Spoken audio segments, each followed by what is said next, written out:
Marital breakdowns are a reality of contemporary life and continue to disrupt the normal lives of couples. When people enter into a union, they do so without the anticipation of getting divorced. After all, marriage is considered a lifelong union by many cultures and religions around the world.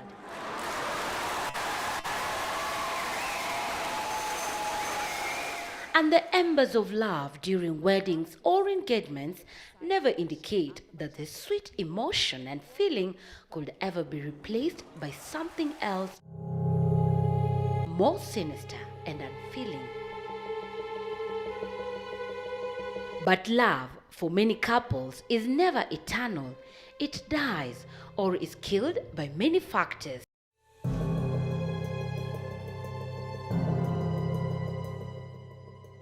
Suddenly, the embers of love die down and the union becomes a cold universe where nothing moves.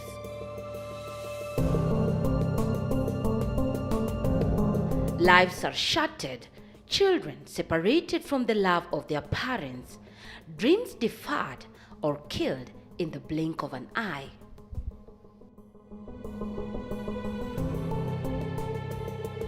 In April this year, fans of renowned Nigerian musician Osinachi Nwachukwu woke up to shocking news of her untimely death. Osinachi is said to have succumbed to injuries sustained from alleged battery by her husband.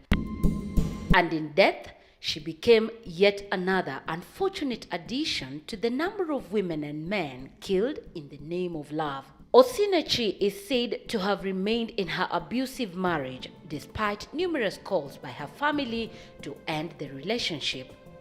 She believed that God was against divorce and, like many victims of domestic violence, hoped her husband would change for the better.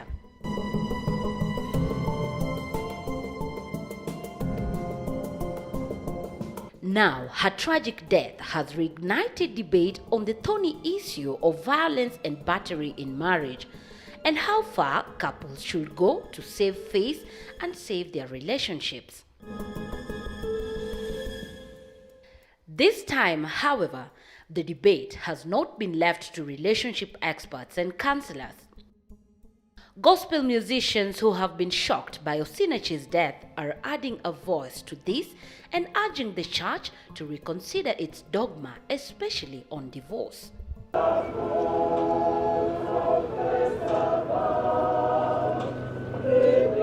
Kenyan gospel musician Gloria Muliro has perhaps been in Osinachi's shoes as she watched her marriage crumble. She left when it became untenable and mourns the death of Osinachi by calling on couples to quit toxic marriages.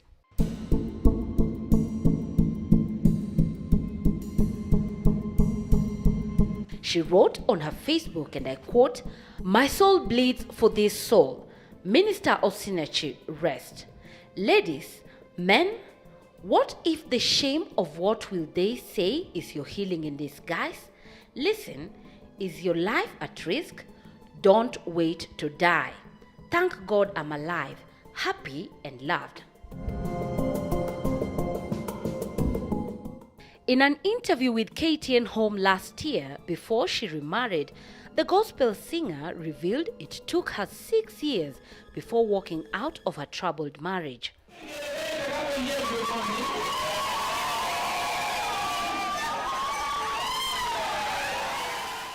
Just like Muliro, Pambazuka na Yesu hit song singer Pastor Joan Wairimu also weighed in on gender-based violence and put to task religious leaders to help address the problem. In a post she shared on her Facebook page, she asked, and I quote, "Do our churches have clear legal guidelines on how to deal with gender-based violence? Do we have capable servants with the right knowledge to handle gender-based violence in families? May the death of our sister minister Osinachi be the time for reflection in the body of Christ and the society on the urgent need to deal with violence against wives, husbands, children, or relatives in our homes."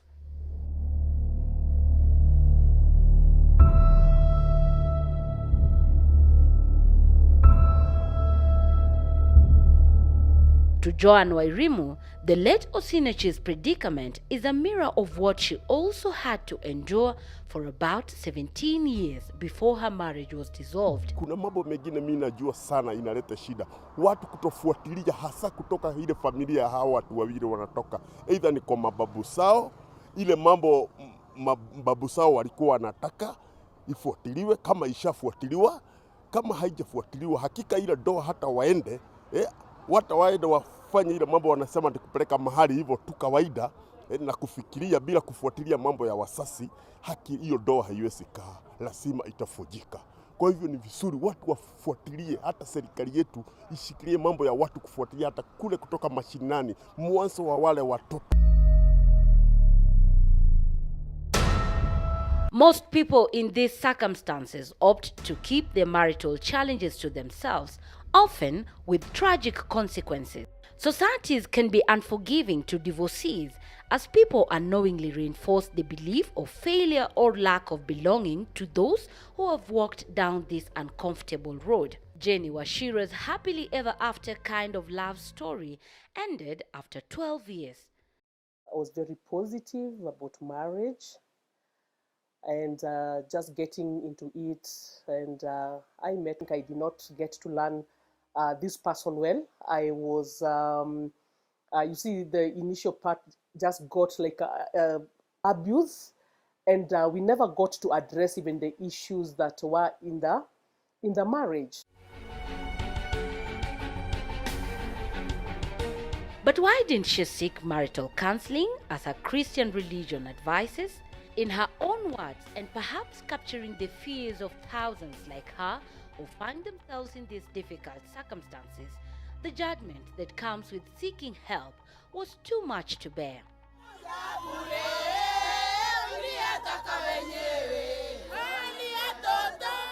People assume that marriages have to work. They put lifetime tags on them and sneer at the thought of a breakup.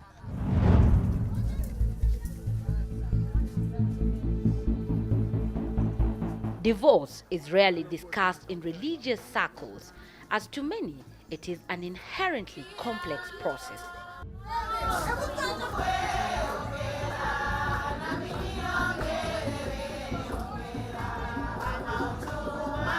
Matters of the heart are truly hard to rationalize, and when you add religion into the mix, the already complicated decision on whether or not to quit can become even more daunting. Abuse is a product of selfishness, and because of that, it kills the submission, undermines the love, and frustrates a good, harmonious relationship.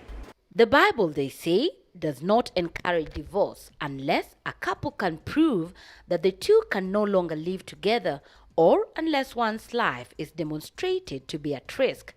Often, for a lot of people, that demonstration comes too late. Old Testament and the New Testament, Jesus is giving a guideline of how families are supposed to be. When we read in the book of Genesis, chapter 2, verse 24 and 25, and from verse 18, gives more details of how God wants families to be, and God's intention wanted, and the way He created Adam and Eve in the Garden of Eden. God needs, and God's mind, God's plan was permanency. Bishop Mark Kegohi intimates that divorce occurs when couples enter a union without proper guidance and knowledge on why they chose to enter a covenant of such magnitude. Divorce is a product of not having the knowledge, the understanding, and the reasons and the sense of being in marriage. And people, because they enter into marriage for different reasons. Number two, they enter into marriage without proper advice. They enter into marriage without counsel. And because of that, they find they have entered an institution that is so difficult to drive with their own understanding. Though it has several denominations with about 4,000 registered churches in Kenya, Christianity universally frowns upon divorce, which, it says, goes against the teachings of Jesus Christ.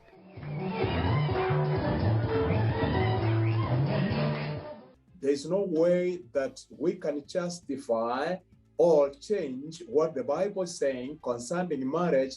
As far as we are concerned as human beings, marriage was given as a gift. That's why when God created Adam and Eve, he gave Eve, who was the wife to Adam, which he meant that permanency needs to be in marriage.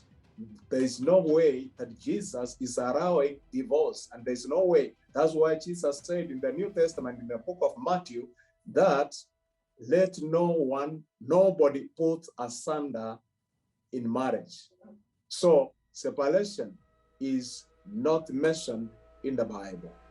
Marriage in the religious context is viewed as a lifelong promise between partners, and therefore, divorce is not just the breaking of an agreement, but the demonstration of evil winning over good.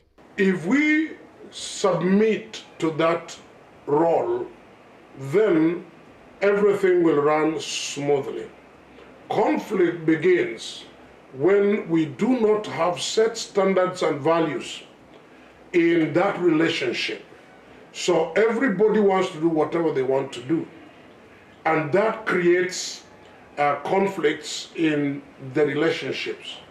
So basically, submission is yielding your own autonomy to an authority of the other, so that we have peace and harmony.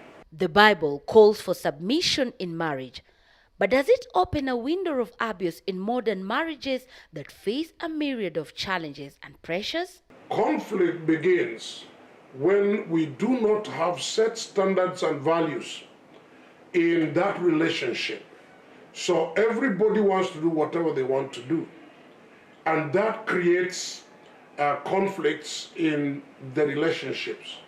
So basically, submission is yielding your own autonomy to an authority of the other, so that we have peace and harmony.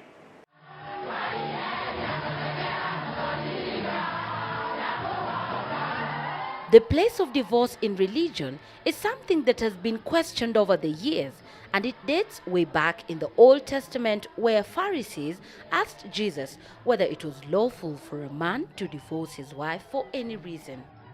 While referring to a pre-Mosaic era, he told them in Matthew chapter 19, verse 9, that anyone who divorces his wife except for sexual immorality and marries another woman commits adultery. Could this be the reason why most people in the modern church choose to stay in abusive marriages? Are they afraid of going against the word? The Roman Catholic Church believes that a marriage properly entered into becomes a sacrament and therefore cannot be dissolved. Hindus, on the other hand, believe in a dharma, a religious code that governs an individual's conduct and duty. Fairly progressive, it allows for divorce under certain conditions like infidelity, abandonment, and cruelty. Islam, also considered the second largest religion in the world, allows for divorce, and Sheikh Hassan Kinyua, a Muslim marriage officer, says husbands and wives can part ways under 4 circumstances. Reasons for divorce begin with the 4. The 4 are key. The first one, if you marry a woman, then you realize that she's totally irreligious. She doesn't follow religion. Many times Islam allow you to leave her. If she doesn't, if you try to convince her, to advise her to return back to the path of Allah, but she doesn't do it, that is can be a reason, a ground for divorce. The second issue is the second ground is the issue of adultery. Adultery is one of the key. In fact, in Islam, just as in Christianity, we understand that in Christianity, one of the major ground is adultery, because in Christianity we know it's uniting together till death part. But when adultery comes, Christianity allows divorce to happen. At that, in fact, many of the theologians I've met in Christianity, they only cite that only. But in Islam, it's also key. When adultery comes, then there is no negotiation. That marriage should be dissolved as fast as possible.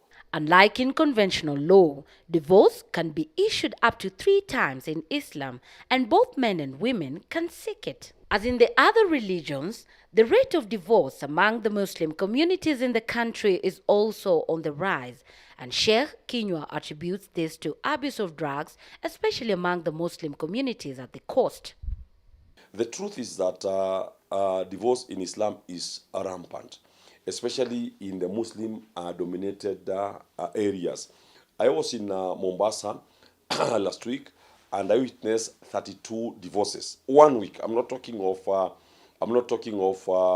2 weeks or 3 weeks or a month. In only 1 week, we observed 32 divorces, which was so painful. Going to Lamu, is even worse. When you go to Garissa, is worse. Just like divorce, different religions have different stance on the issue of remarriage and permit it under different circumstances. Men are so fond of marrying other women. You know, in Islam, men are allowed to marry up to 4 wives. But the only challenge is that people are not taught how does it go. According to the State of Judiciary and Administration of Justice Annual Report of 2020-2021, 2,621 divorce cases were filed at the Family Division of the Milimani Law Courts in Nairobi. During that period, divorce cases accounted for 0.7% of pending civil cases in the High Court. The grounds of divorce are highlighted in the Marriage Act. So they include cruelty, adultery, separation, and incapacity. So if you want to go and file for a divorce, you have to go under these grounds stipulated. So to bring a strong case, you can bring either 2 grounds, at least 2 grounds, but also 1 ground is enough. It depends with how you bring out your case and the circumstances of the case. Family law practitioners agree that the rate of divorce in the country is worrying. The cases often lead to disputes over the custody of children and sharing of property, which are often handled in separate courts. Within African communities, however, marriage was never left to the individual, but was connected to the entire kinship system.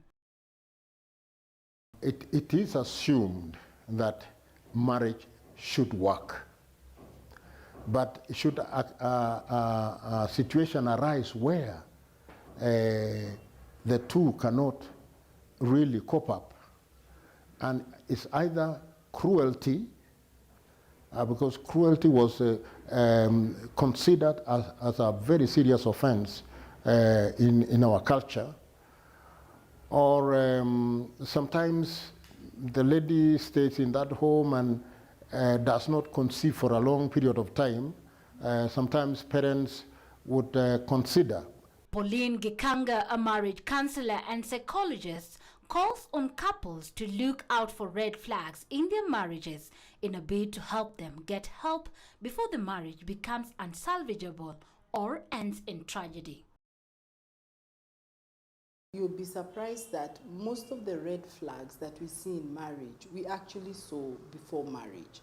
But of course, they become more intense, you know, or even if you want to say more chronic. So it becomes now a more daily thing. You know, before when you're dating, you see once in a while, you see something you don't realize. But now in marriage, you start seeing, you know, for example, emotional abuse, you know, when someone would never, remember you get in when you're 2 individuals who have minds of their own. So when you start feeling that or seeing that your spouse is not letting you to give even ideas, maybe you're planning to do something, you have no say in the planning. So that's a big red flag, because it means then it's like you're not necessary here, you know, unless it's something that maybe as a couple you've come together and realized you're more stronger in investments, or be bringing up the ideas, you're more stronger in parenting, you know, ways, maybe bring us the ideas. But when you realize that all the time you're not allowed to give your views, then it means that that is one cause of, that is a red flag in marriage. In his book titled This Is How Marriage Ends, American blogger turned marriage therapist Matthew Frey says most wives leave their husbands not because they've committed any major marriage crimes, but because of an accumulation of smaller offenses endlessly repeated. Of course, the vow said till death do us part, but I must put a disclaimer there. It doesn't mean do us part, your spouse doing you, death, bringing death to you. Divorce has far-reaching implications not only to the parties involved, and seeking help goes a long way to heal the wounds and the people affected indirectly. Divorce has been shown to have both physical and mental health effects, where those divorced or separated experience higher levels of depression, stress, anxiety, and low self-esteem. The church has no right to judge somebody because they say he's divorced. We need to know and help and cause them to heal out of that trauma, because it's not the end of life. And it's not the end of salvation, by the way. There is no gainsaying that divorce is a painful process. Those involved in it did not enter into a marital union in the hope that they would part ways, and so it is understandable when those who feel the pinch hesitate to call it quits. But where do we draw the line between fidelity to a cause and saving oneself? Where battery is involved, how long should one endure before death comes knocking? There are no textbook answers to this question, but one thing is clear: the marriage institution is hurting, and the couples who gallantly protect it are paying the ultimate price. Gloria Milimu, KTN News.